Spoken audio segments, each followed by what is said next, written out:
শুরু করছি 3 মিনিট 3 খবর। আর শুরুতেই যে খবর আপনাদের দেব, ফের পথে চাকরিহারারা। বিকাশ ভবন অভিযান, চাকরিহারাদের একাংশের অভিযান ঘিরে রীতিমতো ধুমধুমার পরিস্থিতি। পুলিশের সঙ্গে ধস্তাধস্তি, গেটে ভেঙে ভিতরে ঢুকে যান বিক্ষোভকারীরা। বিধাননগর পুরসভার চেয়ারম্যান সব্যসাচী দত্ত ঘটনাস্থলে গেলে তাকে ঘিরেও বিক্ষোভ। তার গাড়ির সামনে শুয়ে পড়েন চাকরিহারারা। যোগ্য শিক্ষকরা রীতিমতো ব্যারিকেড ভেঙে বিকাশ ভবনের মূল প্রবেশদ্বার, সেই গেট ভেঙে একেবারে ঢুকে পড়েছে বিকাশ ভবনের ভিতরে। সে ছবি আমরা দেখতে পাচ্ছি। একদম যারা এতদিন ধরে বাইরে বসেছিলেন, বাইরে থেকে আন্দোলন চালাচ্ছিলেন, তারা আজকে ঘোষণাই করে রেখেছিলেন যে বিপুল সংখ্যক শিক্ষক শিক্ষিকা গ্রুপ সি, গ্রুপ ডি তারা আজ বিকাশ ভবন অভিযান করবেন। এবং তারপর দুপুর 12টা থেকে তাদের জমায়েত শুরু হয়। প্রচুর আন্দোলনকারী শিক্ষক শিক্ষিকারা তারা বিকাশ ভবনে একদম ভিতরে প্রবেশ করে ফেলেছে। রীতিমতো ধামসা মাদল বাজিয়ে নাচ গান থেকে শুরু করে বিপ্লব আন্দোলন, স্লোগান, ক্ল্যাপিং ইত্যাদি চলছে। এখন দেখার যে পুলিশ ঠিক কতক্ষণ তাদের এখানে অ্যালাউ করে। যেভাবে তারা ভেঙে ফেলেছে বিকাশ ভবনের মূল গেট, তারপরে দেখা যে পুলিশ কতক্ষণ তাদের এটা অ্যালাউ করে। ক্যামেরা দেবাশিসের সাথে অল্পদীপ্ত, 24 ঘন্টা, কলকাতা। পুঞ্চে ফের মিলল পাক মোটর, নিষ্ক্রিয় করল বম স্কোয়াড।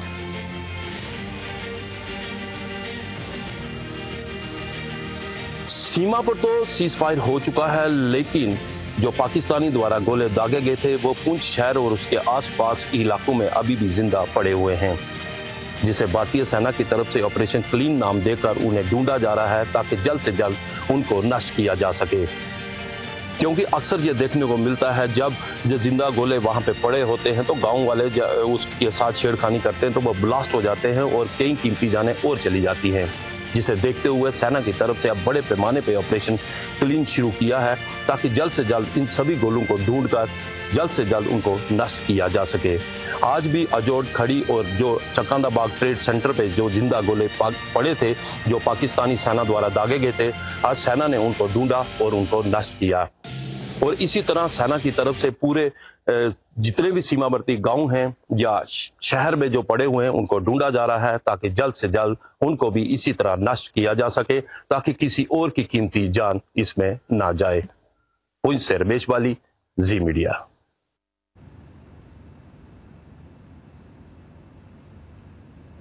উপত্যকায় ফের জঙ্গি ও নিরাপত্তা বাহিনীর গুলির লড়াই। দক্ষিণ কাশ্মীরের ত্রাল এলাকায় যৌথ অভিযান চালাচ্ছিল পুলিশ ও সেনা। সেই সময়ে উভয় পক্ষের মধ্যে ভয়ঙ্কর গুলির লড়াই শুরু হয়। শোপিয়ানের পর এবার ত্রাল, 3 জন জাইশ জঙ্গি খতম। পুলওয়ামা ত্রালে কয়েকজন জঙ্গি লুকিয়ে থাকার খবর মেলে। সেনার অপারেশনে 3 জন জঙ্গিকেই খতম করা হয়েছে। পেহেলগাঁও হামলার পর কাশ্মীর জুড়ে সেনা অভিযান আরো তীব্র করা হয়েছে।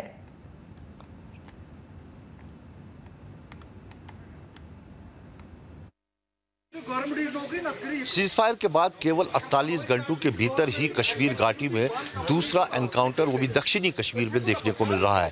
पहला एनकाउंटर जो कैलर में हुआ था वहाँ 3 मिलिटेंट जो है लश्कर तैयबा के मार गिराए गए थे और अब यहाँ पर त्राल जो है त्राल के इलाके में यहाँ पर एनकाउंटर चल रहा है और यहाँ पर 3 मिलिटेंट्स के छुपे होने की, ट्रैप होने की खबर है। इसमें से एक को न्यूट्रलाइज किया गया है और अभी जो है लगातार ऑपरेशन जारी है। हालांकि सिक्योरिटी पर्पस की वजह से सिक्योरिटी फोर्सेस ने हमें काफ़ी दूर एनकाउंटर से रखा है। जो है फायर किया सर्चिंग पार्टी पे पुलिस के मुताबिक और उस जवाबी कार्रवाई शुरू हुई है कि एनकाउंटर यहाँ पे शुरू हुआ और उसमें अब तक एक के मारे जाने की खबर है जो बताया जा रहा है कि जैश ए मोहम्मद से जुड़ा हुआ था।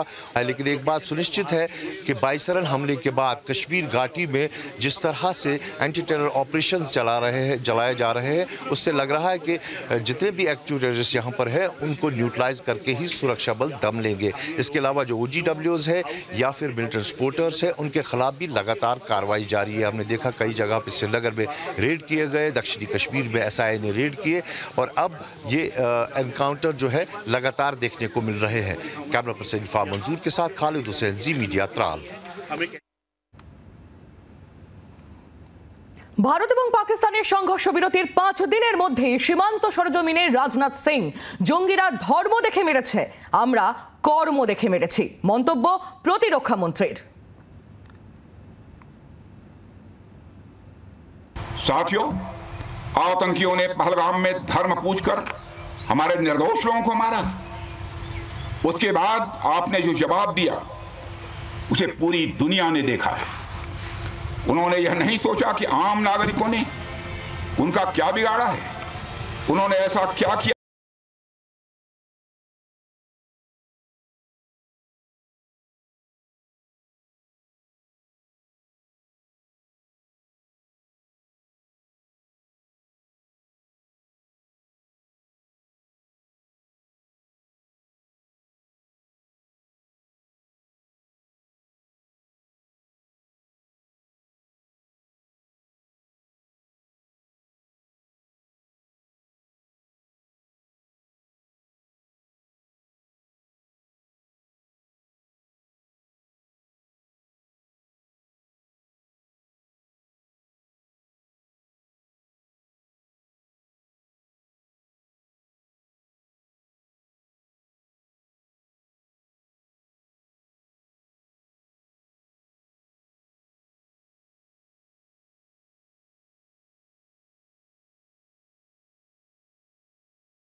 মতো দায়িত্বজ্ঞানহীন এবং দুর্বৃত্ত দেশের হাতে পরমাণু হাতিয়ার আদৌ সুরক্ষিত?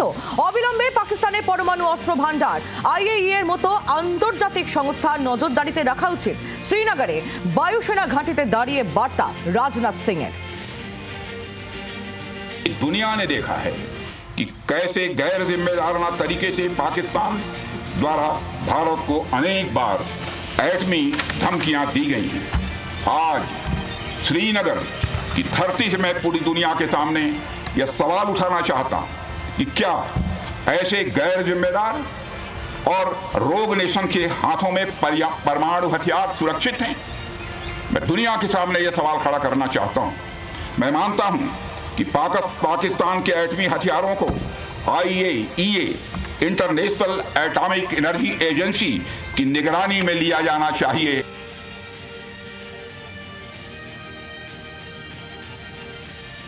পহেলগাঁওয়ের বৈসারানে তিরঙ্গা র্যালি। জম্মু কাশ্মীরের ইতিহাসে প্রথমবার কাশ্মীরের বহু মানুষ তিরঙ্গা হাতে রাস্তায় নেমেছেন। তিরঙ্গার র্যালিতে যোগ দিয়েছেন কাশ্মীরের বহু বাসিন্দা। যে বৈসারানে নারকীয় হত্যালীলা চালিয়েছিল জঙ্গিরা, সেই বৈসারানে তিরঙ্গা র্যালি করা হলো। 22 এপ্রিল যে ঘটনা ঘটেছে তারপর প্রায় 3 সপ্তাহ কেটে গিয়েছে এবং তারপর থেকে পহেলগাঁও একেবারে স্তব্ধ হয়েছিল। এখানে যে সমস্ত কাশ্মীরি মানুষজন থাকেন, যাদের রুটি রুজি নির্ভর করে কিন্তু পর্যটকদের উপরে, তারা আগাগোড়াই 22 এপ্রিলের পর থেকেই একটা কথা বারবার বলে আসছিলেন যে এই ঘটনা যারা করেছেন তারা কাশ্মীরকে আক্রমণ করেছেন, তারা কাশ্মীরের ভালো চাইতে পারে না। এই মুহূর্তে দেখা যাচ্ছে যে তিরঙ্গা পতাকায় সেখানে রাস্তায় লম্বা মিছিল এবং এই পহেলগাঁও রাস্তা থেকে এই মিছিল পৌঁছবে বৈশারণ ভ্যালিতে, যে বৈশারণ ভ্যালিতে এই ঘটনা ঘটেছে। যারা রক্ত ঝরিয়েছে তাদের পর্যটকদের যারা খুন করেছে তারা আসলে কাশ্মীরের ভালো চায় না এবং যারা কাশ্মীরের ভালো চায় না তারা তাদের সঙ্গে কোনোভাবেই তারা তাদের সমর্থন করবেন না। এই তিরঙ্গা যাত্রার কিন্তু এত মানুষের যে সমাবেশ হবে এমনটা কল্পনা করা যায়নি। সংঘর্ষ বিরতির পর সেনার অতন্দ্র প্রহরা। যুদ্ধবিরতির পর কাশ্মীরের ছন্দের খোঁজ। ধীরে ধীরে স্বাভাবিক হচ্ছে জম্মু এবং কাশ্মীরের জনজীবন।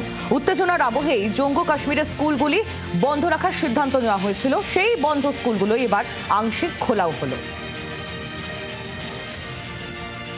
भारत और पाकिस्तान के बीच विवाद के बाद अब सीज फायर हुआ है और अब धीरे धीरे नॉर्मलसी जो है वो लौट रही है और उसी के बीच आज बॉर्डर डिस्ट्रिक्ट्स के जो स्कूल हैं वो भी खोले गए हैं। हालांकि बॉर्डर के नज़दीक जितने भी स्कूल हैं उन्हें फ़िलहाल के लिए बंद रखा गया है, पर जो बॉर्डर डिस्ट्रिक्ट्स हैं जिसमें जम्मू, सांबा, कठुआ, राजौरी, पुंछ जो हैं वो भी आज खोले गए हैं। इससे पहले बाकी सब ज़िलों के जो स्कूल हैं वो खोले गए थे। आपको बता दें कि अब जो रौनक है वो स्कूलों में एक बार फिर से यहाँ पर देखने को मिल रही है। पाकिस्तान ने जो हरमाकत की थी उसे किस तरह से भारत ने जवाब दी और अब कहीं ना कहीं जो नॉर्मलसी है वो पूरी तरह से लौट रही है और जो चिंता थी वो धीरे धीरे खत्म हो रही है। हालांकि सरकार ने कहा है कि अगर पाकिस्तान की तरफ से फिर से कोशिश की जाती है तो उसका जवाब दिया जाएगा, पर साफ तौर पर जो एक नॉर्मलसी का असर है वो जम्मू के शहरों में देखने को मिल रहा है और स्कूल भी अब खुल चुके हैं। वीडियो जर्नलिस्ट मानिक के नई सरजतपुर आज़ी मीडिया जम्मू। 3 সপ্তাহ ধরে অচলাবস্থা, খুলল পেহেলগাঁও পর্যটন কেন্দ্র। নারকীয় অত্যাচার যে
বাইশে এপ্রিল থেকে এক লহমায় থমকে গিয়েছিল ভূস্বর্গ।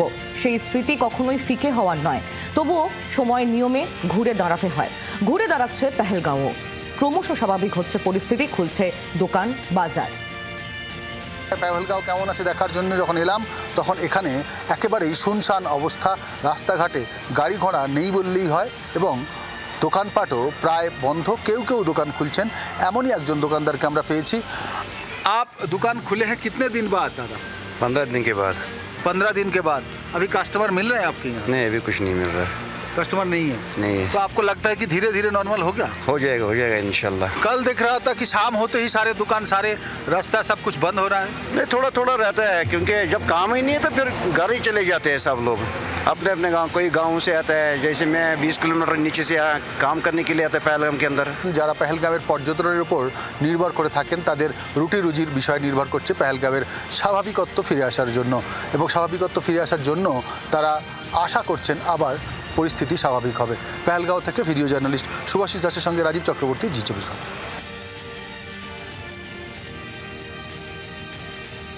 বসিরহাটে ভারত বাংলাদেশ সীমান্তে নিরাপত্তা বাড়ানো হলো, কারণ বাংলাদেশের মাটি ব্যবহার করে ভারতে হামলা চালাতে পারে পাকিস্তান বলেই আশঙ্কা করা হচ্ছে। আর তাই পুলিশ এবং বিএসএফ যৌথভাবে সীমান্ত এলাকায় বাড়তি নজরদারি করছে। বসিরহাটের স্বরূপনগর থেকে শুরু হয়েছে এবং হিঙ্গলগঞ্জের হেমনগর কোস্টাল থানায় মিশেছে 94 কিলোমিটার সীমান্ত। তার মধ্যে 50 কিলোমিটার শুধুই জল সীমান্ত আর বাকি 44 কিলোমিটার স্থল সীমান্ত। এখান থেকেই গোপনে কোনো জঙ্গি যাতে ভারতে প্রবেশ করতে না পারে তাই কড়া নিরাপত্তায় রাখা হয়েছে বলেই জানিয়েছে বিএসএফ। বসিরহাটে আপনারা জানেন অনেকটাই ইন্টারন্যাশনাল বর্ডার আছে। আমরা বসিরহাট পুলিশ জেলার পক্ষ থেকে বেশ কিছু জায়গায় নাকা করেছি এবং বিএসএফের সঙ্গে আমাদের কোঅর্ডিনেশন মিটিং চলছে। পিএস লেভেলে অনেক মিটিংস হয়েছে। আমরা জয়েন্ট পেট্রোলিং করছি এবং আমরা গ্রাউন্ড লেভেল ইন্টেলিজেন্স আমরা অ্যাক্টিভেট করে রেখেছি, যাতে কোনো মুভমেন্ট হলে বা কোনো লোক যদি এসে ওখানে কোনো গ্রামে থাকে যেটা আমরা খবর পাই। আর আমাদের কন্ট্রোল রুম অ্যাক্টিভ আছে, কারোর কোনো যদি খবর দেওয়ার থাকে কন্ট্রোল রুমে আমাদেরকে খবর দিতে পারে।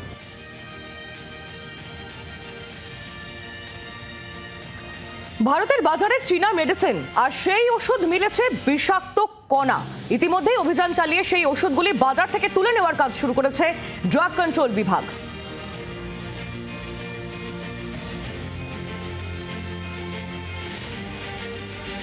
Amoxicillin, sodium clavulanate, potassium, dry syrup ও অ্যান্টিবায়োটিক ট্যাবলেট, বিষাক্ত কণাযুক্ত এই ওষুধ চীনের, সেই ওষুধ ভারতের বাজারে সিডিএসইর তরফ থেকে অভিযান চালানোর পর সেই ওষুধের নমুনা সংগ্রহ করা হয়। কলকাতার বাজার থেকেই নমুনা সংগ্রহ করা হয়। ইতিমধ্যে সেন্ট্রাল ড্রাগ টেস্টিং ল্যাবে সেই নমুনা পরীক্ষা করার পর দেখা গিয়েছে এই চীনা ওষুধে বিষাক্ত কণার উপস্থিতি রয়েছে।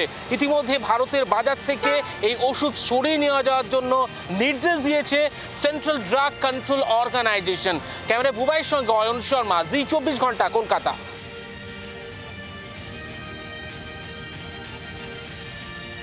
শৃঙ্খলা প্রশ্নে লাগাম টানার চেষ্টা আলিমুদ্দিনের নয়া নির্দেশ ঘিরে বিতর্ক। সোশ্যাল মিডিয়াতে ব্যক্তিগত মত প্রকাশের নিয়ন্ত্রণ, দলের ভাবমূর্তির বিরুদ্ধে কোনো পোস্ট নয়, নেতাকর্মীদের উদ্দেশ্যে নির্দেশ আলিমুদ্দিনের। আয় গোপন করছেন দলীয় কর্মীরা, দিচ্ছেন না লেভি, প্রশ্ন উঠেছে তা নিয়েও।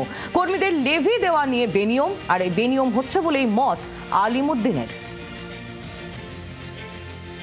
শৃঙ্খলাবদ্ধ দলে শৃঙ্খলারই কি অভাব হচ্ছে? আর তাই বারবার অস্বস্তিতে পড়তে হচ্ছে আলিমুদ্দিন স্ট্রিটকে। একাধিক নেতার একাধিক বয়ান কিংবা সোশ্যাল মিডিয়ায় একাধিক পোস্ট, যে পোস্টকে দলের লাইনের সঙ্গতিপূর্ণ নয়, যে পোস্টের জন্য বারবারই অস্বস্তি বেড়েছে আলিমুদ্দিন স্ট্রিটে। এমনকি দলের মধ্যে বেড়েছে কর্মীদের আয় গোপন করার ক্ষমতা।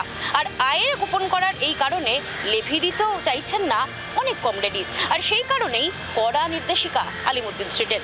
জি 24 ঘন্টার জন্য ক্যামেরা দেবাশিস চন্দ্রের সঙ্গে মৌমিতা চক্রবর্তী, কলকাতা। বাংলার আওয়াজ, বাঙালির আবেগ, জি 24 ঘন্টা।